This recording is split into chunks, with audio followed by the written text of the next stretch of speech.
대표 북한 시간 벌기 아닙니까? 윤 대통령은 대안이 있습니까? 홍 대표는 또 이렇게 말했다고 하네요. 왜 내게 묻습니까? 자, 어제 어떤 일이 벌어졌는지 저희가 목소리 들을 수 있는 거는 모두 발언밖에 없습니다. 어제 장면 잠시 보고 얘기 이어가겠습니다. 한반도 평화와 비핵화에 있어서 아주 중요한 그런 고비를 맞이한 것 같습니다. 지금까지 오는 과정에 대해서는 그때그때 사전에 트럼프 대통령과 긴밀하게 협의를 해왔습니다. 그러나 이제 시작이기 때문에 아직까지는 낙관할 수 없는 그런 상황이라고 봅니다.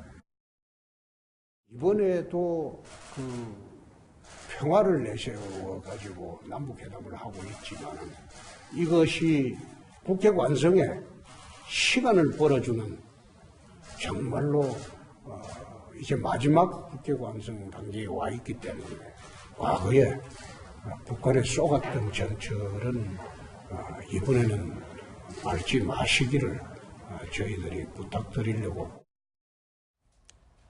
홍준표 대표 다른 분들은 다 국회의원이어서 배지를 대신 태극기 배지를 달고 등장을 했는데요. 김두식 교수님, 네. 저 이거 지금 오찬회동보다도 과거 대선 후보 토론 보는 거 아니었어요? 네. 우선 일단 이전 한반도의 굉장히 중요한 시기에 대통령과 여야 당 대표들이 모여서 청와대에서 허심탄회한 대화를 나눈 것은 국민들로서도 굉장히 좋아할 일이고요. 그다음에 긍정적으로 생각합니다. 왜냐하면 문재인 정부와 청와대와 집권 여당이 어떤 식으로 한반도의 평화를 정착시킬 것인지, 북핵 문제를 풀어갈 것인지를 소상히 설명하는 자리였으니까요. 그리고 또 정의용 실장도 앉아서 특사방북단의 구체적인 내용을 또 보고를 했던 자리고, 그래서 정부의 입장을 설명하는 자리이기도 하고, 또 동시에 금방 홍 대표 이야기 나왔습니다만 유승민 대표도 마찬가지고, 또 보수적인 국민들이 생각하는 우려와 걱정 이런 것들도 또 허심탄회하게 전달을 하는 자리였기 때문에 어제 여야 이 5당 대표회동은 그 자체로 굉장히 의미 있는 자리였다고 생각합니다. 다만 뒤에 이야기 나오겠습니다만 그 공개적인 메시지 다음에 비공개로 돌아선 다음에는 상당히 설전과 신경전이 오고 갔다고 그러는데, 물론 그 부분도 서로 간에 예의를 갖춰갔으면 더 좋았겠습니다만 여당과 야당의 시각 차이를 극명하게 드러내면서 서로 다른 의견을 가진 국민들의 소리를 서로 간에 경청하는 것이기 때문에 그 자체도 저는 의미 있게 봐야 한다고 생각합니다. 네, 1시간 40분 동안 진행됐죠. 그러니까 면담, 오찬을 겸한 면담 자리였는데요. 5당 대표가 처음으로 만난 자리였기 때문에 의미는 있으나 내용에 봐서는 크게 달라진 건 없어요. 무슨 말씀이냐면 원래 이제 정의용 실장이 대북 특사로 평양을 갔다 온 뒤에 그 내용을 5당 대표들하고 공유하는 자리다. 그래서 이제 문재인 대통령도 설명을 할 것이고 정의용 실장도 설명을 할 것이다라고 해서 뭔가 다른 게 추가적으로 나올 거가 아닌가라고 기대는 했으나 정의용 실장이 브리핑한 내용 이상의 것은 크게 나온 건 없어요. 다만 문재인 대통령이 이런 얘기를 하죠. 남북 대화를 위해서, 남북 정상회담을 위해서 제재를 약하게 하거나 풀지는 않겠다 이런 얘기를 했는데, 물론 그 와중에도 여러 가지 이제 공방이 있습니다. 디테일한 내용에서, 상세한 내용에서 공방이 있었는데 큰 틀은 문재인 대통령이 그런 의지를 밝혔고, 그다음에 5당 대표 같은 경우에는 이제 자유한국당과 바른미래당은 혹시 북한의 의도에 속는 게 아니냐 조심하십시오 이런 취지고, 그다음에 추미애 더불어민주당이나 민주평화당 같은 경우에는 이번 기회를 통해서 잘 이루어졌으면 좋겠다. 이런 게 개략적인 얘기입니다. 네. 저는요, 이거 얘기하면서 잠깐 중앙일보 사진 얘기를 하려고요. 중앙일보가 일부러 이 사진을 골랐더라고요. 문재인 대통령과 악수를 하는데 홍준표 대표가 이렇게 고개를 숙여서 악수하는 모습도 눈에 띄는데 이게 지금 이 중앙일보가 이 사진을 고른 이유도 있다고요? 네. 그래요. 홍준표 대표가 나름대로 문재인 대통령에게 예의를 다하는 모습들을 사실은 볼 수 있는 것 같아서 저는 나쁜 모습은 아니라고 생각이 되는데요.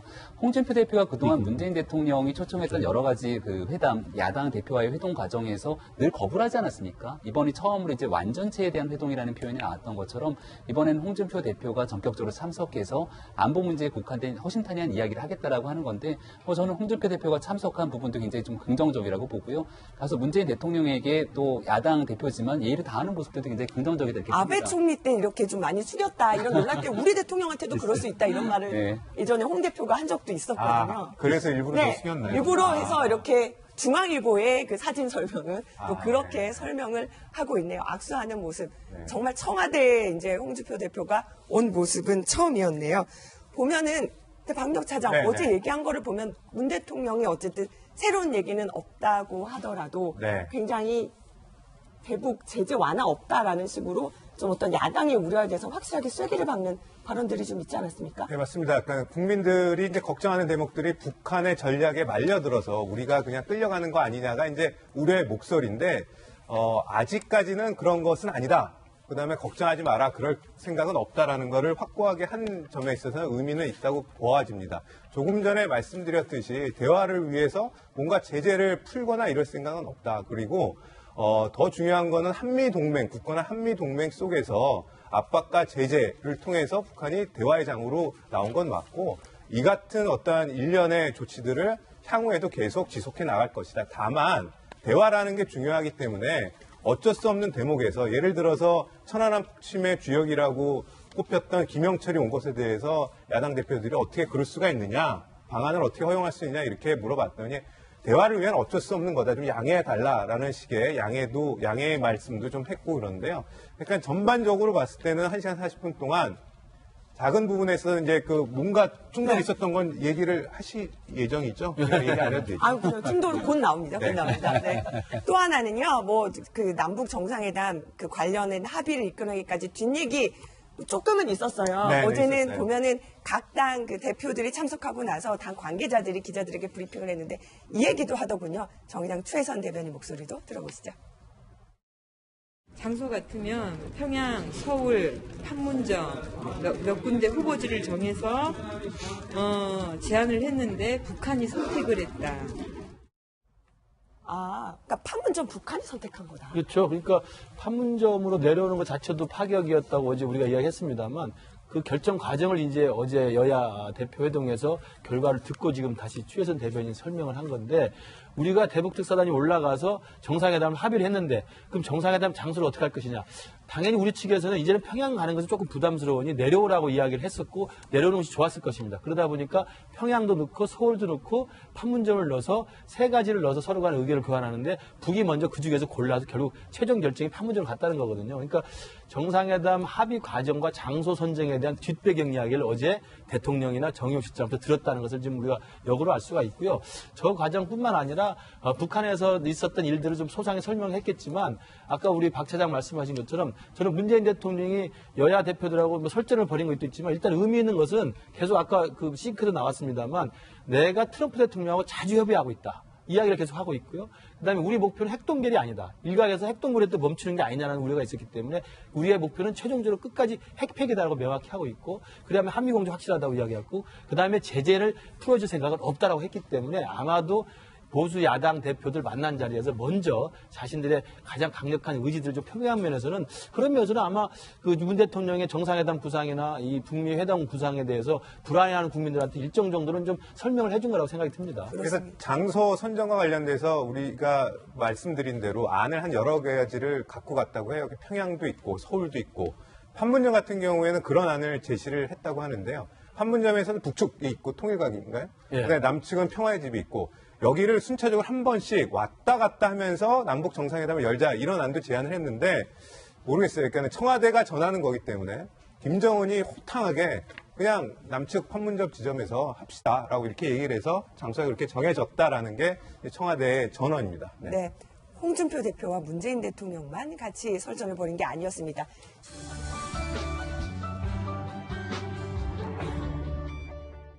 자, 문정인 특보가 한미동맹을 해치고 있다. 자, 홍준표, 유승민 대표 모두 경지를 요구했는데요. 먼저 어제 유승민 대표 목소리부터 들어보시죠. 굳건한 한미동맹은 북의 핵위협으로부터 대한민국의 안보를 지키는 초석입니다. 어떤 경우에도 한미동맹이 흔들려서는 안 됩니다. 굳건한 한미동맹을 위해서 동맹의 신뢰를 깨트리는 언행을 함부로 하는 대통령 특보는 대통령께서 즉각 해임할 것을 저는 바랍니다. 어저께 이제 유승민 대표가 대표적으로 좀 작심하고 나온 모습들을 볼 수 있었습니다. 제일 먼저 한미동맹을 해친다는 이유로 문정인 특보의 해임을, 그러니까 경지를 요구했거든요. 그러니까 문제의 발언이 되는 게 가장 최근에 얼마 전에 있었던 강연에서 대통령이 나가라고 하면 주한미군도 나가야 된다라는 일부의 발언들이 있었거든요. 그러니까 이게 이제 미국 측에서 보건대 굉장히 불편한 발언일 수 있다는 생각을 하고 있는 거고요. 그러다 보니까 유승민 대표가 먼저 선제적으로 문제를 제기하고 나니 홍준표 대표가 이에 질세라 또 한 단계 더 나간 발언합니다. 이거는 한미동맹을 해치는 게 아니라 오히려 이간질을 시키는 거다라고 강경 발언을 하게 되는데요. 문재인 대통령 같은 경우는 이 내용들에 대해서 이건 뭐 특정 발언들에 불과하다는 얘기를 하면서 더 나아가서 이런 얘기를 하게 되는데 그렇다면 한국당과 바른미래당의 의견을 대변하는 특보를 둬야 되냐. 내가 이제 문정인 특보를 두고 있는 이유는 본인에 대한 여러 가지 외교안보 정책에 대해서 이야기를 해줄 사람이 필요한 것이고 이거를 특보를 두지 않으면 비선 논란이 있지 않겠느냐라고 해서 특보를 둘 수밖에 없다는 해명을 했던 거거든요. 이제 한마디 얘기만 좀 드리고 싶은 거는 문정인 특보에 대한 발언들이 그동안 상당히 논란이 되지 않았습니까? 얼마 전에 대통령이 나가라면 주한미군도 나가야 된다는 표현 하나만 있었던 것이 아니고 독수리 훈련에 대한 일정 조정이 가능하다라는지 북한이 사실상 핵 보유국을 인정해야 된다. 그리고 현실 진단에 동의한다. 뭐 여러 가지 그동안 한미동맹이 좀 위태위태할 만한 발언들이 상당 부분 있었거든요. 그러니까 여기에 대한 우려의 목소리를 보수야당 대표들이 좀 전달했다 이렇게 볼 수 있는 것 같습니다. 네, 문재인 대통령이 이렇게 했더라고요. 한 대목만 떼놓고 있는 건 한 대목만 떼놓고 그러는 게 아니냐.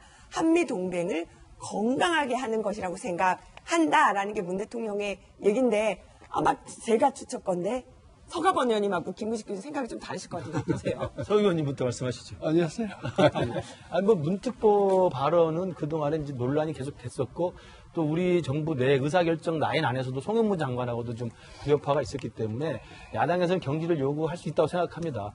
근데 이제 문재인 대통령의 답변에서, 문재인 특보가 여러 가지 한미동맹을 해치는 게 아니라 건강해 한다고 일단 생각을 하고 있고 그리고 문재인 특보에 대해서 재신임을 명확히 한 거잖아요. 그런 의미에서 보면 향후에도 문재인 교수의 저 자유로운 발언들은 계속 될 거라고 생각이 됩니다. 그러나 저 개인적으로는 누차 말씀드렸습니다만 문 특보가 개인적인 교수 입장에서 자유롭게 발언하는 거하고 지금 현재 문재인 대통령의 외교안보 통일 특보라고 하는 공식 직함을 가지고 발언하는 것은 분명히 구분해서 자제할 필요가 있고요.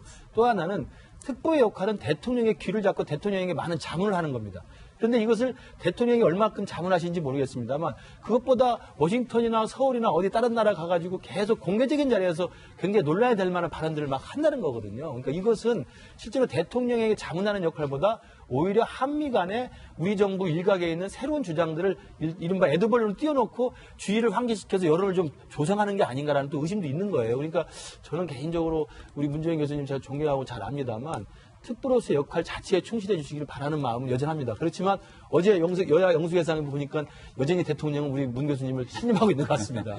근데 특보의 성격들을 우리가 좀 명확하게 이해해야 될 것 같아요. 지금 대통령의 특보가 각 분야 정치도 있고 안보도 있고 뭐 경제 뭐 많이 들 수 있습니다만은 이 특보라는 게 어떤 정책을 결정하는 사람은 아니거든요. 말 그대로 지금 말씀하신 대로 대통령께 자문하고 또 정부 정책을 또 대외적으로 또 설명하고 홍보해주는 역할도 하고 그런 역할들을 하는데 특히 이제 야당에서 문정인 특보를 가지고 계속 지금 문제를 발언을 가지고 문제를 삼고 있습니다만은 모든 게 강연에서 전체적 맥락을 얘기하지 그 중에 딱 한 문장을 떼 가지고 번번이 그걸 가지고 이견을 보인다, 정부 정책의 이견을 보인다. 이거는 좀 문제가 있는 것 같고요. 특히 외교안보 문제는 우리가 단지 국내적 문제뿐만이 아니고 국제 간의 여러 가지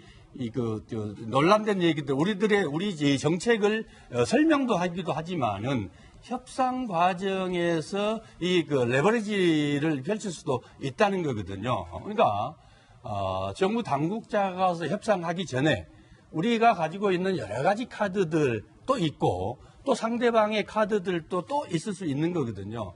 그런 것들을 좀 넓게, 폭넓게 설명을 하면서 그쪽의 대응 반응들을 보고 알겠습니다. 또 정책을 집행해 나가는 과정들, 네. 협상해 나가는 과정들도 그렇게 활용을 합니다. 그런 점들까지 네. 다 이해하셔야지. 저는 그냥 궁금했던 것이 한미동맹을 건강하게 할까요 아닐까요 했는데 두 분이 그 답에 대해서는 안 해주셨는데 어쨌든 지금 보면 문재인 대통령은 거의 비슷한 인식으로 말씀을 해주셨거든요. 네. 박나 차장 네. 문 대통령이 특히 이 발언할 때 목소리가 커지셨다고요. 그러니까는 뭐 신용현 바른미래당 대변인이 이제 그 내용을 갖고 브리핑을 하는 과정에 이 얘기가 나왔어요. 이 대목에서 문재인 대통령도 결코 물러서지 않았다는 건데 톤이 약간 높아졌다는 거죠. 핵심은 그렇다면 이제 홍준표 대표하고 유승민 대표가 교체하라 이러니까 그러면은 야당의 뜻을 대변하는 특보를 앉혀야 된다는 얘기입니까? 라고 이렇게 얘기를 하면서 톤이 좀 높아졌다는 거죠. 그러니까는 대통령 특보라는 거는 대통령 쪽의 의견과 아니면은 정부 여당 쪽의 의견을 대변하는 사람들인 건 맞기 때문에 여러분들의 의견도 이해는 되나 요구가 너무 지나치다라는 취지의 반박을 했고 목소리 톤도 좀 높아졌다 이렇게 얘기를 하고 있습니다.